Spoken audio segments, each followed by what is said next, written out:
আসসালামু আলাইকুম। সবাই কেমন আছেন? আশা করি আল্লাহ তাআলার রহমতে সবাই ভালো আছেন। হাই গাইস, আমার ঘরে এখন চাউল নাই। আমি এখন বাজারে যাব চাউল কেনার জন্য। আসলে যার স্বামী নাই তার এই পৃথিবীতে কেউ নাই। সবাই আমার জন্য দোয়া করবেন, আমি যাতে আমার একটা ছেলেকে নিয়ে কোনো রকম 3 বেলার জায়গাতে 1 বেলা খেয়ে থাকতে পারি। এই যে আমার চাউলের ঢামে চাউল নাই,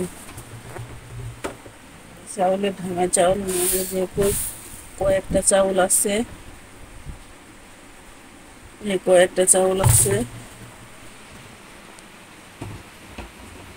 আমি এখন যাব আমি এখন যাব দোকানে চাউল কেনার জন্য। এই যে বাহিরে প্রচন্ড পরিমাণে বৃষ্টি হচ্ছে। এই যে দেখেন, ছাতা ছাতা নাই, একটু বৃষ্টি কমলে চলে যাব। আমি ভাই গরিব মানুষ, চাউলের বস্তা কেনার টাকা নাই। 5 কেজি চাউল কিনে আনছি ভাই, সবার কাছে সাপোর্ট চাই। এখন আমি রান্না করে খাবো ভাই।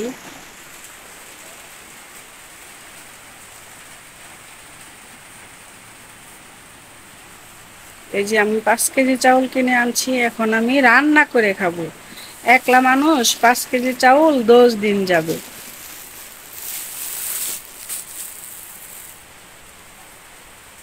5 কেজি চাউল 10 দিন যাবে একলা মানুষের।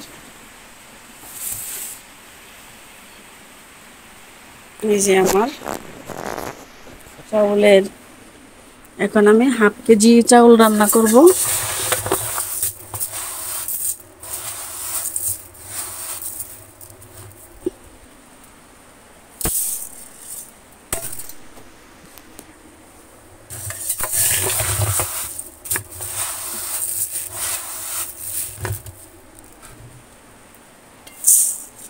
এই যে 1/2 কেজি চাউল রান্না করলে আমার সারা দিন চলে যাবে। 1/2 কেজি চাউল রান্না করলে আমার সারা দিন চলে যাবে।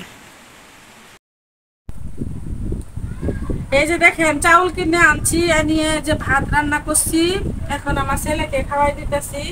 হ্যাঁ, বিসমিল্লাহর নাম নেও বাবা, বিসমিল্লাহ। বিসমিল্লাহর নাম নেও বাবা।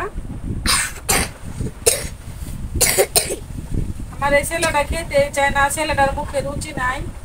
চুপ করে খেতে দিতে হয়। বাবা খাও, খাও খাও, বাবা খাও। খেতেই চায় না। যে কি করবো, চাউলের দাম বেশি, চাউলের বস্তা কিনতে পারি না। 5 কেজি চাউল কিনে আনছি।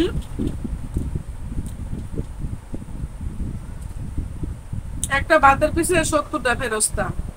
আর ওনাকে কি করে ভাত ফেলে দেয়, ওনাকে ভাত ফেলে দেয়। ভাত অপচয় করা ভালো না। ভাত বেশি হয়ে গেলে সেই ভাত পানি ভাত খাবেন, সমস্যা কি?